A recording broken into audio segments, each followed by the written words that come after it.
It's the most dangerous beach here in Iceland.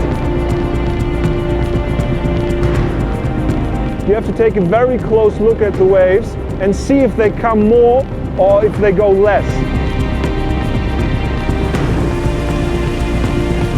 It's not only water, look at this, it's actually ice, it's frozen already.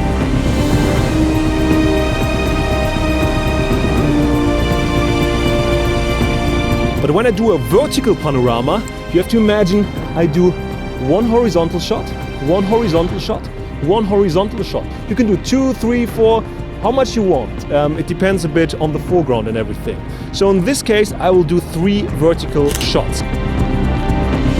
Think about how you want to capture the image and then use techniques you learned to actually capture something you can't capture with just a cell phone or just a camera clicking a button or anything. You have to really do photography.